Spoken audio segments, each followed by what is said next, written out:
Okay. Hello everyone! So, katapos ko lang panoorin ng Wakanda Forever kahapon sa sinehan. So, I believe na okay na. Okay na yung phase 4 ng MCU in terms of the movies. So, pito sila, di ba? Pito. So, iniisip ko dahil natapos yung stream kaagad nung pinapanood ko si Admiral Bulldog. Meron pa akong baterya na natitira dito sa katawan ko, sa body clock ko.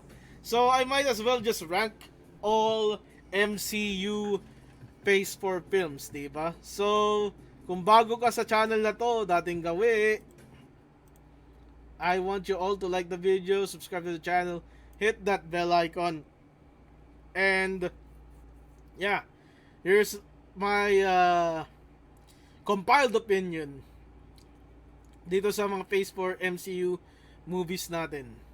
Ayun. So, bukas season 2 ng Darna pala, no? So, ayan. Sinong excited sa season 2 ng Darna?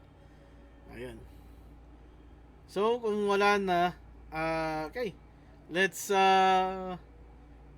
rank all Phase 4 MCU movies from 7 to 1.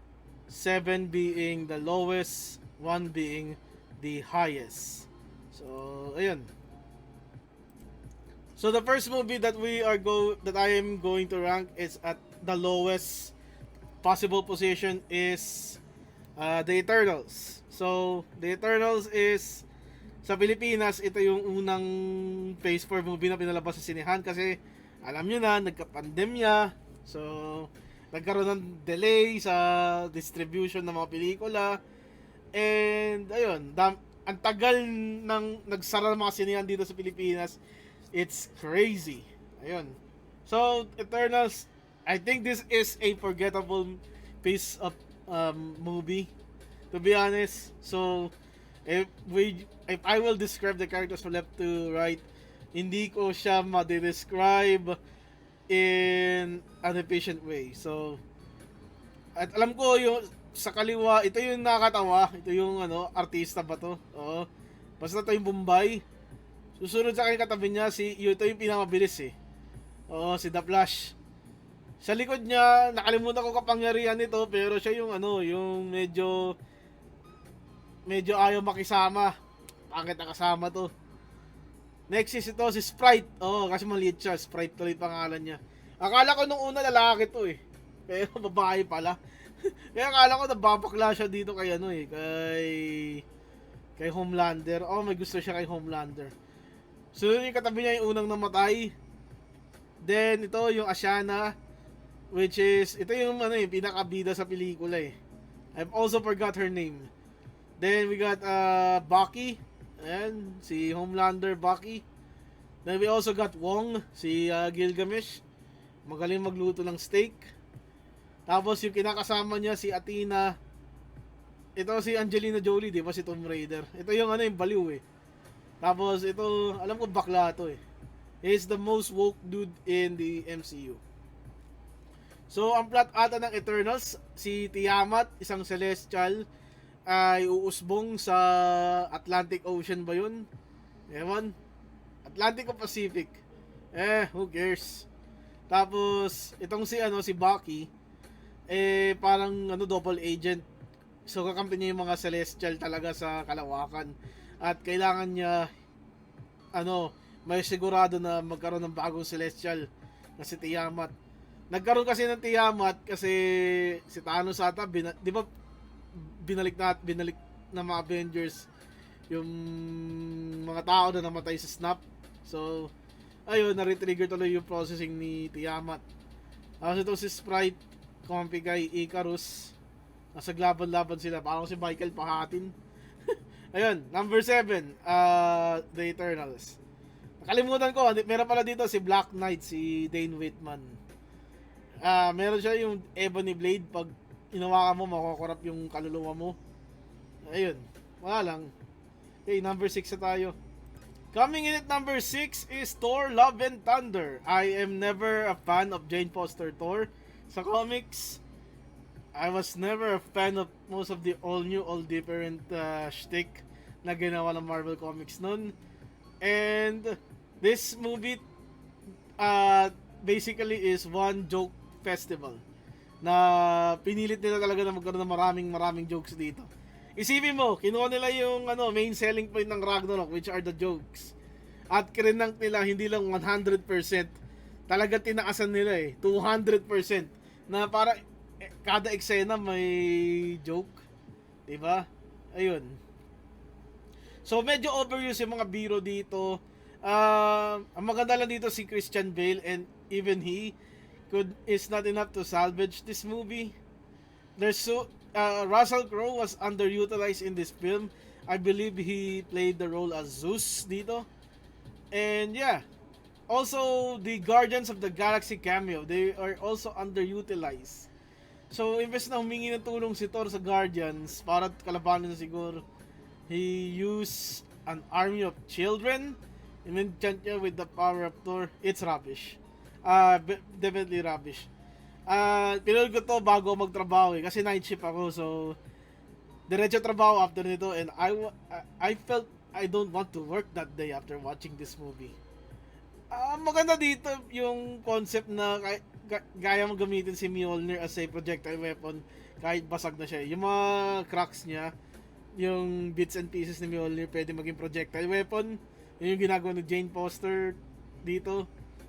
But yeah, also yung ending dito, inadopt ni Thor yung anak ni Gore na walang pangalan. And yun lang masasabi ko. Also, there's a Dwayne Johnson reference dito, if you didn't catch that. Also another joke, pero yun lang yung joke na na-enjoy ko Yun talaga tumawa ko The rest, it was overdone. Okay, coming in at number 5 is Black Widow. So Black Widow, pinalabas siya sa Disney Plus. Pinalabas siya sa sinehan, hindi ko matandaan. But yeah, Black Widow. I think this movie is out of place, to be honest. Mas maganda siya kung nasa earlier phase siya.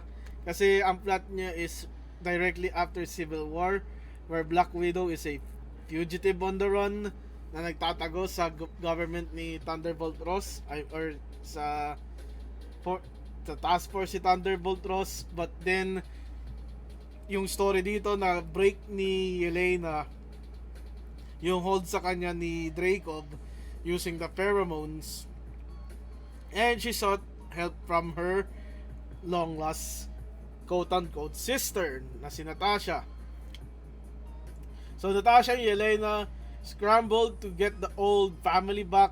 So nandito yung parang foster family ko ni Black Widow, si Red Guardian, Iron Maiden, Yelena, and the Black Widow, yan si Natasha, all to clean up yung nabotch na mission ni Black Widow when she defected to S.H.I.E.L.D.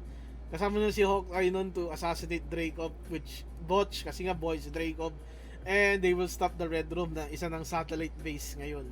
Kaya hindi tuloy na detect ng radar.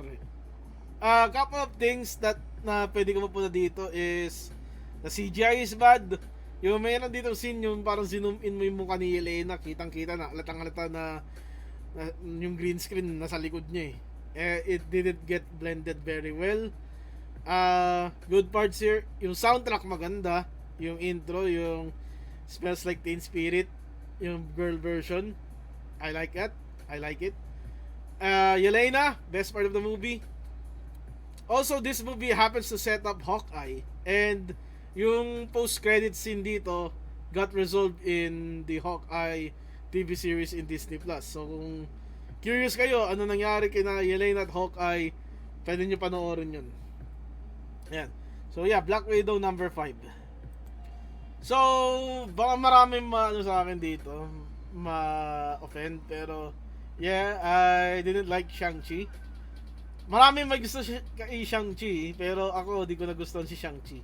So I think ShangChi was the second film to be shown in Philippine cinemas during the pandemic era, and internationally ShangChi was first before the Eternals. Dito the Eternals muna bago si ShangChi.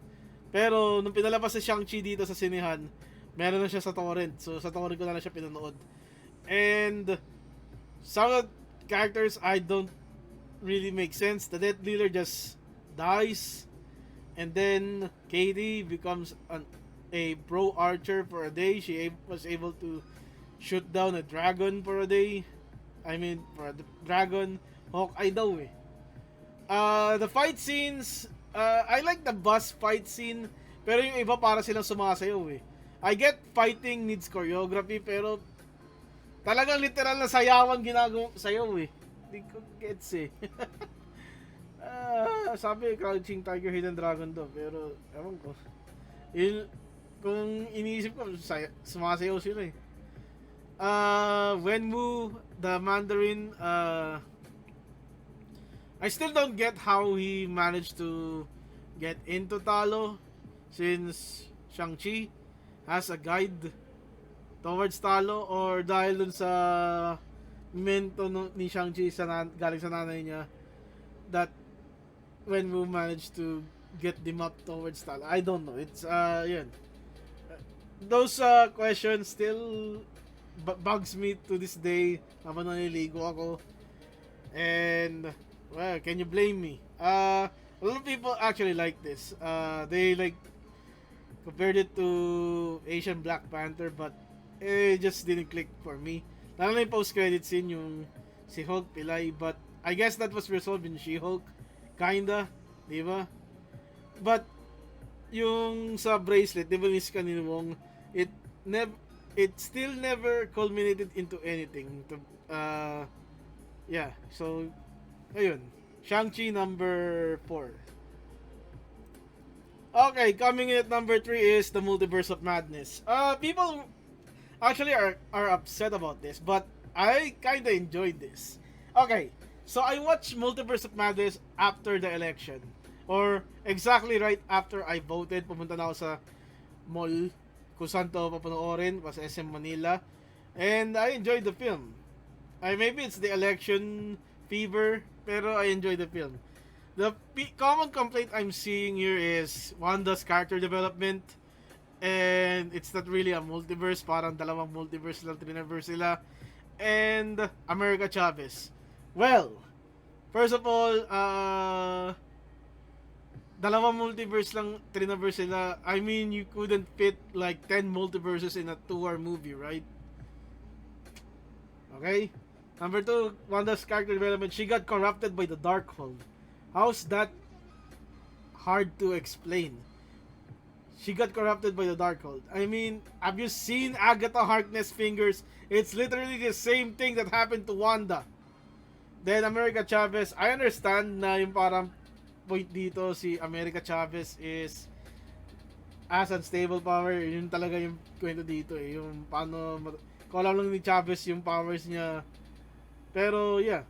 Also, technically, they didn't traverse to 2 multiverses. Marami silang trinabel. Sandali lang nila pinuntahan.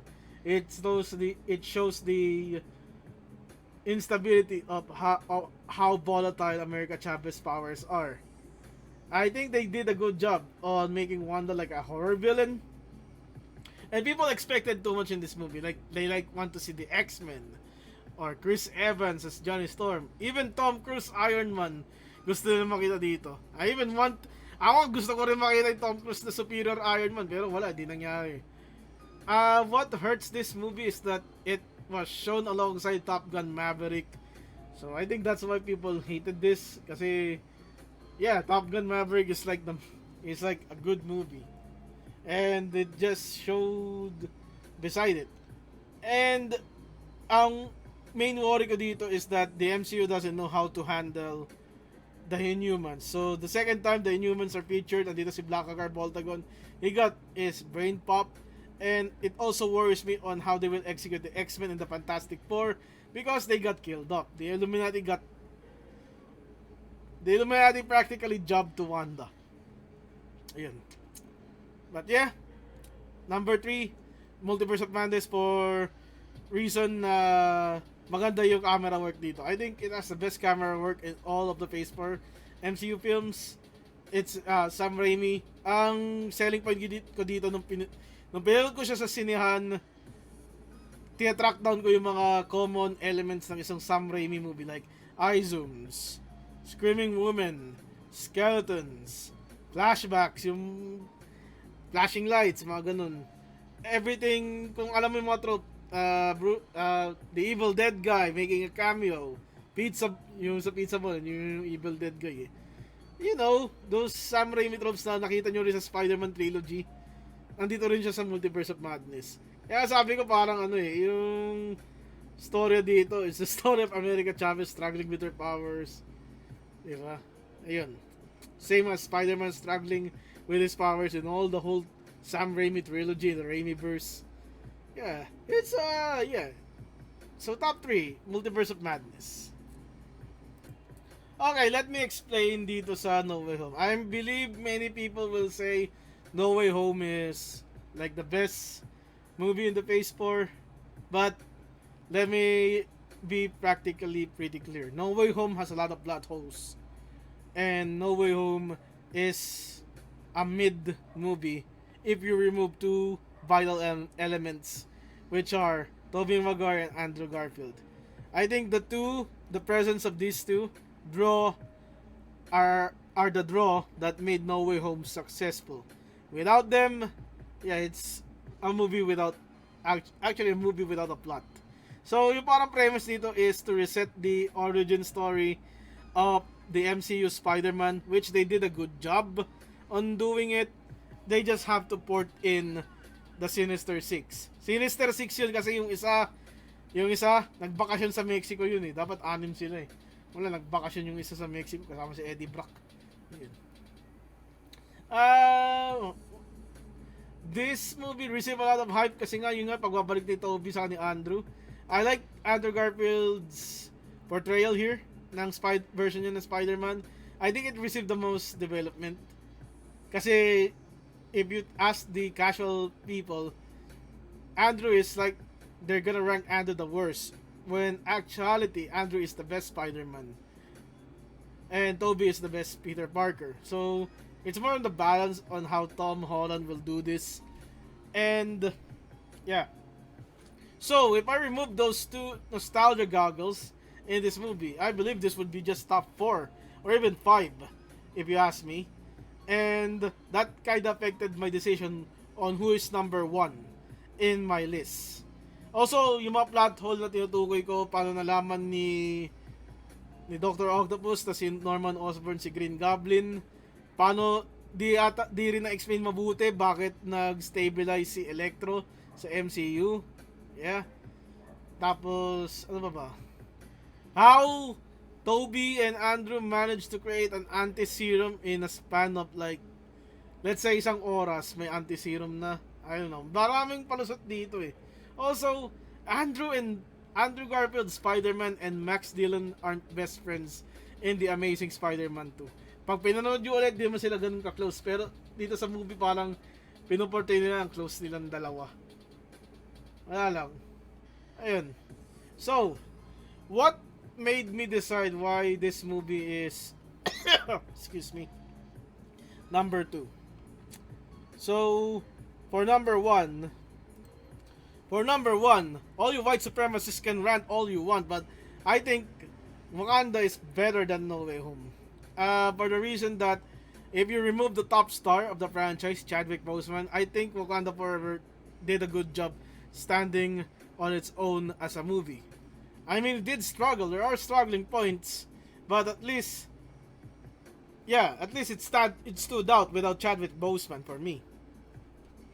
What I like about Wakanda Forever, and I'll be honest, it's number 1 because there is some recency bias. Syempre, ito yung pinaka-latest ko napanood eh. Pero what I like about the Wakanda Forever movie is the action. Yeah. There are some development on essentially the side cast or yung mga supporting cast ng unang Black Panther film. So, without Boseman, so these characters have a chance to shine. I like that. And I think Namor stole the show throughout the movie. Namor in the comics speaks archaic English, royalty English, and I believe in the MCU version, parang ni-rework nila si Namor. So in Best of Atlantis, they make him the King of Talokan, Kulkulan, di ba? And then they made Atlantis, Talokan, Namor from an archaic royalty to an Aztec Mexican American dude. And even though he loses his royalty speech pattern, at least he speaks like an a real Aztec warrior. So it's still faithful. It's just a different dialect, pero at least he sticks to that. And he looked like a beast in this movie. Also trivia, Namor is, if you reverse it, it's Roman. Ayun. Also, I got excited I marked out when he said Imperius Rex, which is his catchphrase in the comics. Also, some say, pinag ko yung review ni Moist Critical, na parang baduy daw nung wings sa paa niya. I let it slide kasi yun naman talaga yung itsura ni Namor sa comics eh. It's like the one thing they kept from the comics, aside from the pointy ears, to this Namor that got ported to the Namor MCU. And technically, yun yung talagang mutation ni Namor. And Namor I recognize Namor as the first mutant in the MCU. I have not watched Captain Miss Marvel yet, so sorry na lang. Okay. The flaw of the movie here is that the third act is rushed, so it became a victim of the typical Marvel formula. Also, it has some quips. And, yun. I was also shocked that Ironheart was here. Nagulat ako nun eh. And maybe people will be complaining how Ironheart got all of Stark Tech.